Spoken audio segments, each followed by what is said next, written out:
Excuse me, can I ask you a question? No, I saw your video done right here where an old guy said, what is it, 50? Wait, yeah, now you have to answer. Horrible. No. It was horrible. So he knows me and he thinks it's horrible. Brilliant. So I saw a report saying 82% of single men have officially clocked out of the dating game. And I know y'all think we're just being difficult, but honestly, half of us are just being humanitarians. I look at my bank account, my mental health, and this pile of laundry I haven't folded in over a week, and I'm like, nah, I can't drag a beautiful woman into this circus. That'd be a crime.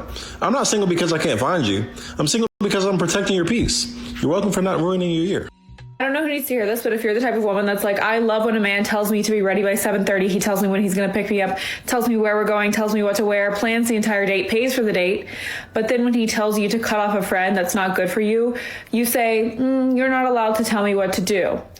Then you don't actually want true masculine leadership. You want leadership when it benefits you and what you want in the moment.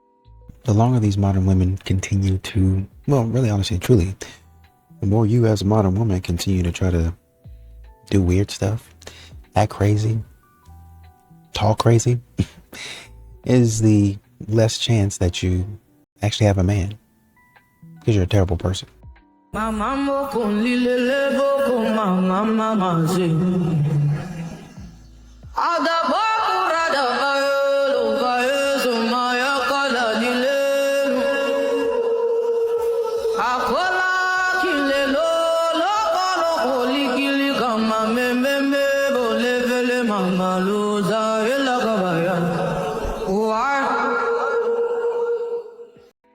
This is all we want. We want a man who acts like a man, who's manly, who takes care of things. Leader.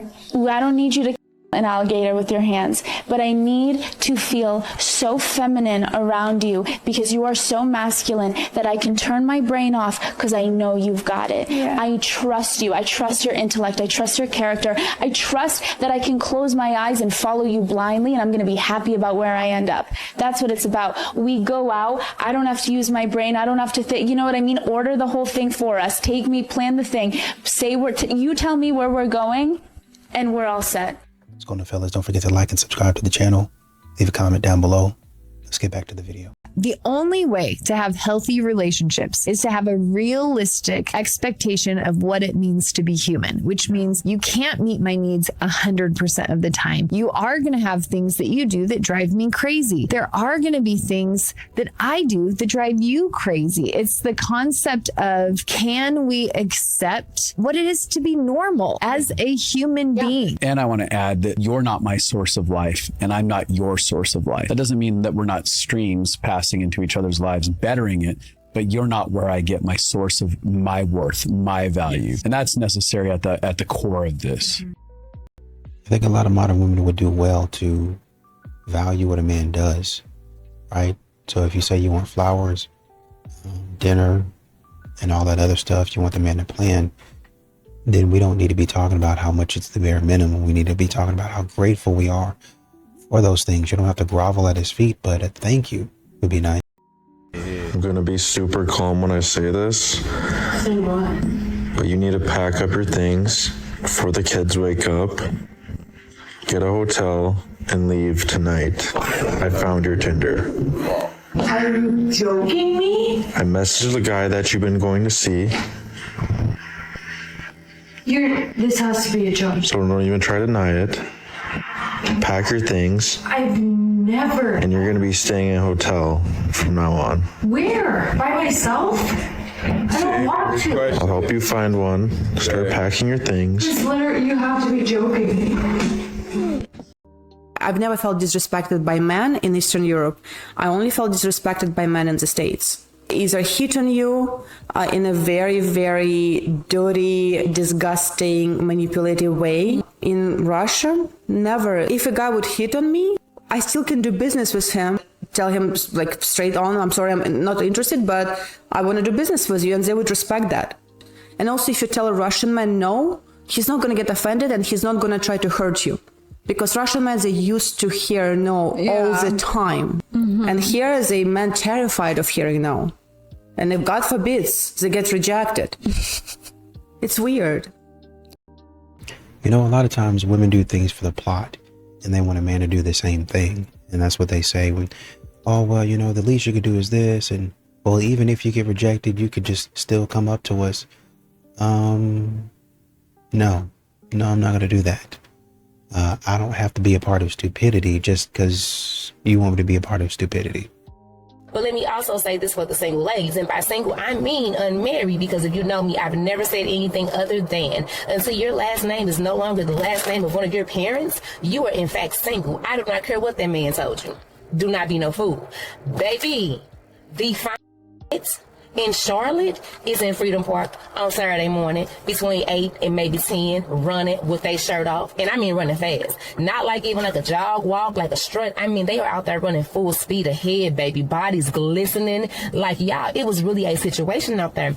And I say this to say, if you were single in Charlotte, and run clubs aren't really your things, because a lot of our run clubs are kind of young, fun, but kind of young. If you want the age appropriate fine, Freedom Park, Saturday morning, you welcome.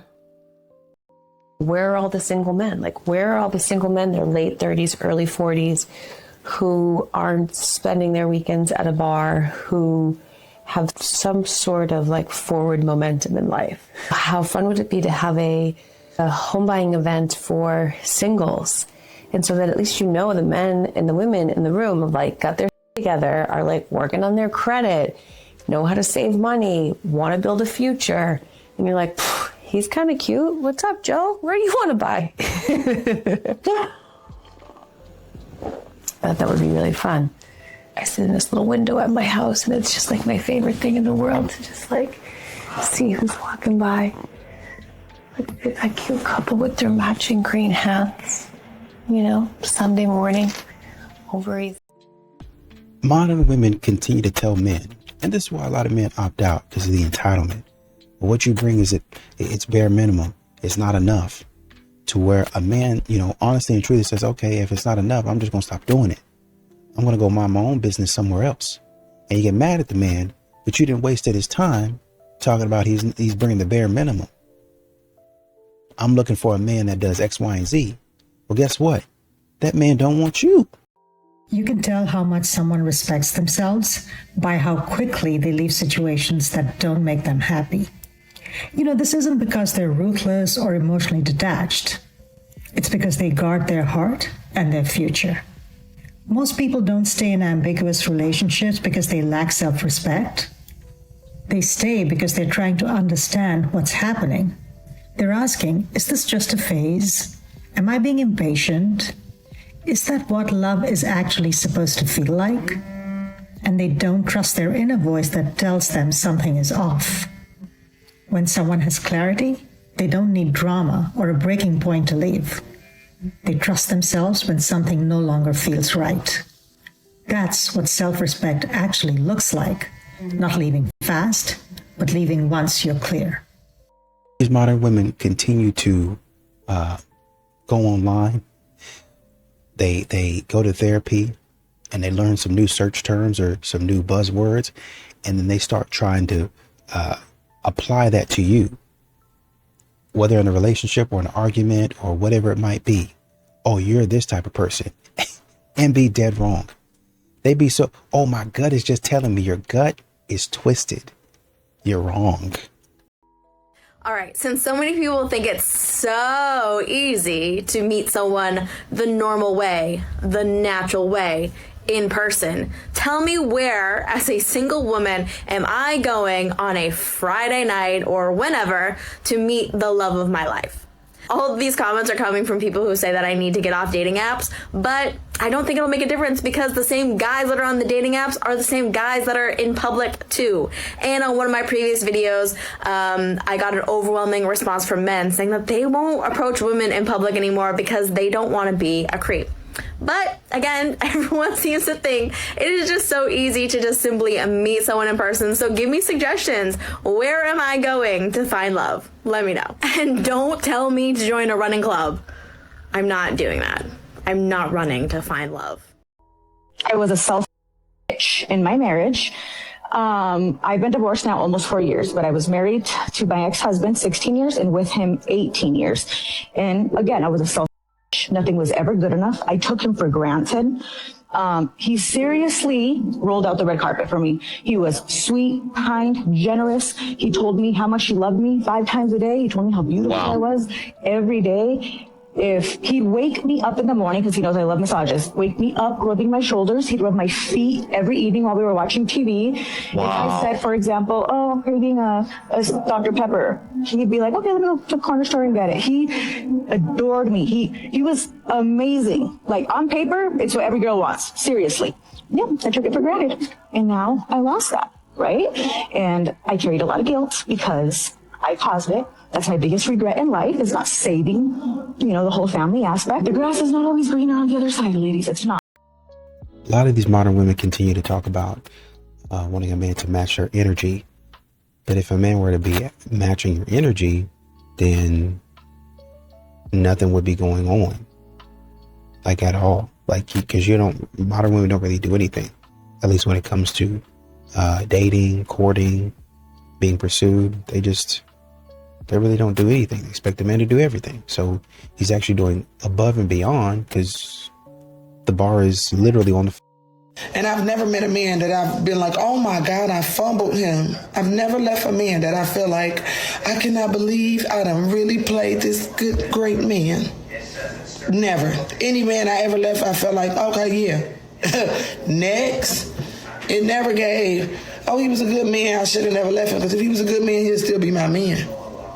If he was a good man, baby, it wouldn't be nothing to sit up here and not miss. You only miss good people, right? You only care about good people. You only work things out with good people. So it's never been, oh my God, I fumbled him. Another woman is gonna get this man and she's gonna be, I can't believe I did that. It's always been, yeah, go ahead and have Adam. He's emotionally unavailable. He's emotionally immature. He was raised by a single mama, so he act like a bitch. These modern women don't understand that there have been times in the past that you do something, a man will help you. But now a man is starting to realize you need to take accountability. There has to be consequences for your actions. I'm no longer a fixer. That's your choice. You handle that. And then you come back to the relationship and we'll talk about it. But a lot of modern women, they want a man to just cover everything. Absolutely not. The worst thing that you can do is finally find a good guy and then get comfortable with all of the great things he's doing for you. You don't show appreciation, which makes him feel like you're taking all of those great things for granted. And it is so easy to make a man feel appreciated because he literally never gets compliments. And you could compliment him on the most random thing. Like, you could tell him, I like your neck, and he would be good for years. But even more importantly, giving him a genuine compliment that actually has some thought behind it will last him forever. Because most men can count on one hand the amount of compliments that he's ever received. And he can even recall the details of each one, the name of the person, the date, the time, and even the weather. Compared to women that receive so many compliments, she typically doesn't even remember the ones that she got from last week because she's inundated with new ones from this week. So even though it may feel like it's not a big deal to show him some appreciation through a compliment, trust me, for him, it is. After work, you can find me at the gym. Together we could make up a fake story about how we met. Don't match with me if you're not gonna send a message or reply. I'm still not over Harambe. Isn't she lovely? Yeah. Isn't she wonderful? Isn't she precious? Don't mind the voice crack. I'm weirdly attracted to girls on Lexapro. I recently discovered that pizza is my second favorite thing to eat in bed. I'm looking for a short-term relationship, but open to long. I'm an open book. Just ask.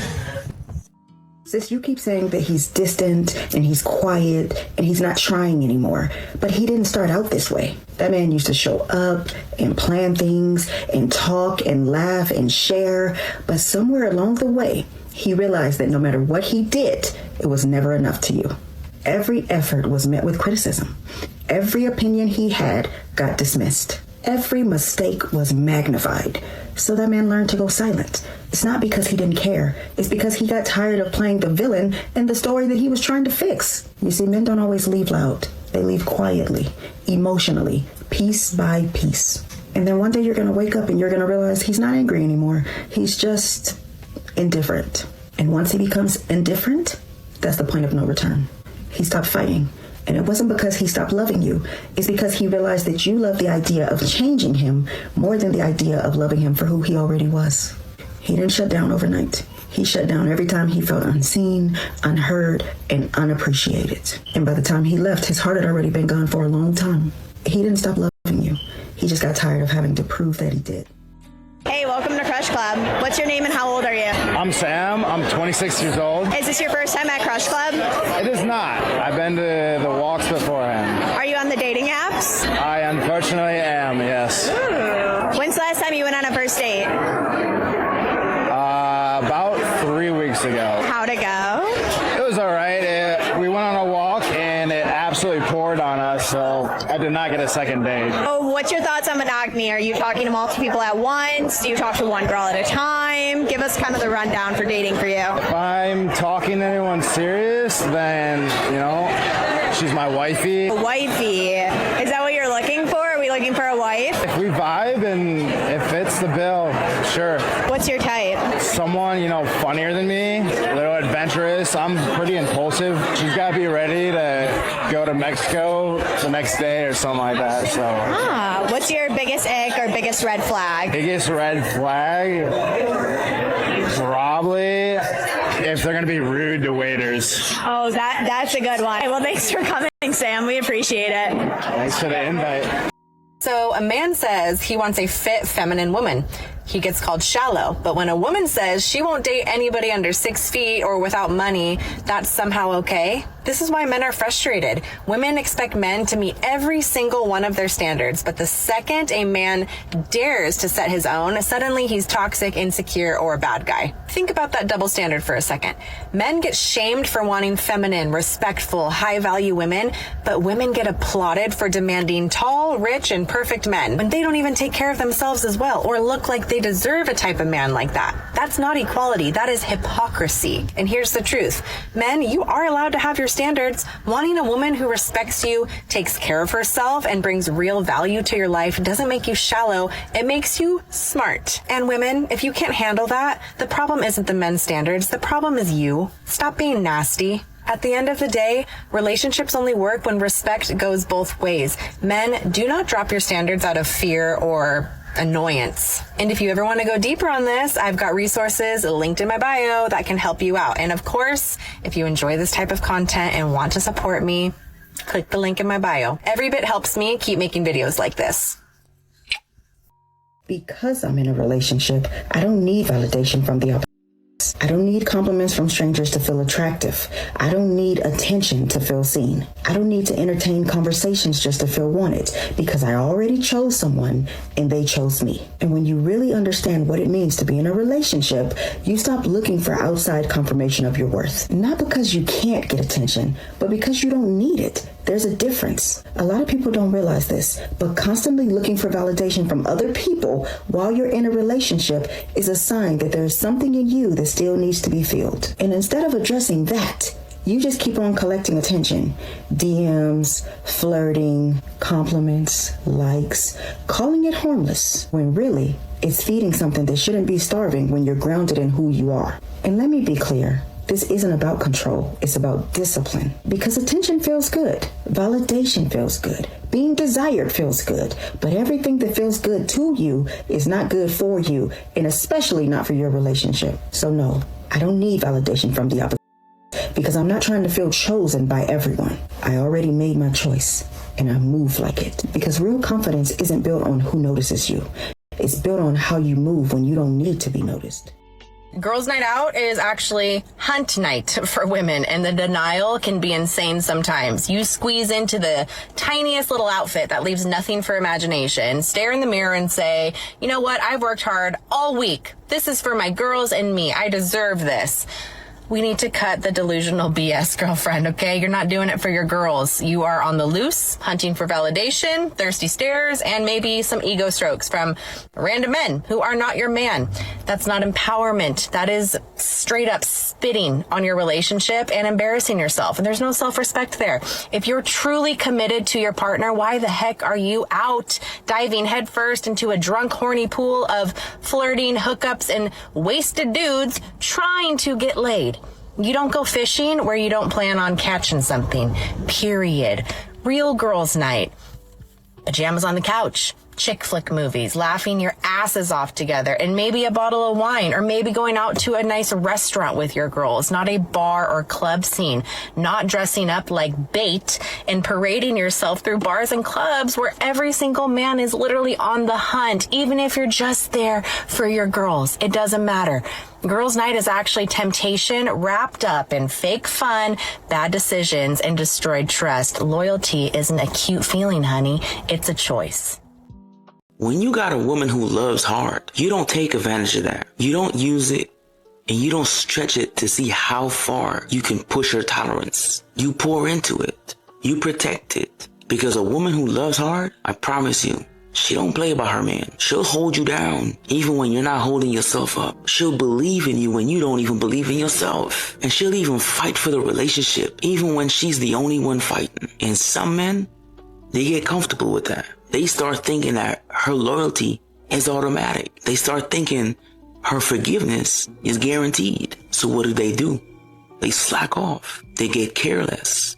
They take that for granted. They let her carry all the emotional weight of that relationship while they just exist. But see, what they don't realize is she's slowly breaking while she's building you. She's losing sleep trying to fix something she didn't even break. Imagine this. She's praying for the strength just to deal with the man she loves.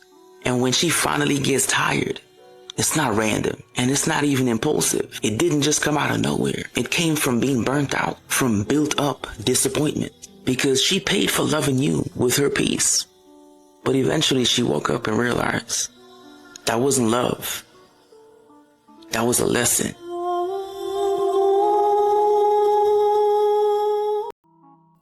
When a man asks you, so tell me, what do you do for a living? He's trying to decide the level of respect that he wants to give you. When a man asks you, so tell me, where do you live? Your neighborhood will tell him your mindset. When a man asks you, so tell me, do you have any kids? He's trying to see if you're just another baby mama. When a man asks you, so how's your relationship with your kid father? He's trying to see if the father has abandoned the kid. When a man asks you, so tell me, when was your last relationship? He's trying to see how quickly you move around. When a man asks you, what's your favorite restaurant? He's trying to see how exposed or unexposed you are. When a man asks you, so tell me, what do you normally do on the weekends? He's trying to see if you are a thought who hangs out at the strip club. Although these are basic common questions that any man will ask you in the beginning, it also gives him a glimpse of who you are. It could be a turn on or it could be a turn off. If you never hear from him again, you were a complete turn off. Remember, I told you. Good night. The relationships that stand the test of time all have emotional boundaries. Here are a few non-negotiables that I recommend to my clients. Number one is emotional exclusivity. The deepest emotional conversations that you have belong inside of your romantic relationship. None of this work wife, work husband nonsense. No running to the group chat every time you two have a disagreement, because chances are you two will forgive each other, you two will work things out, but your friends and family won't be so forgiving. And once they know the intimate details of your relationship, it will leave a sour taste in their mouth. 2 is respect for each other's emotional limits. Vulnerability is not an unlimited resource that your partner is entitled to.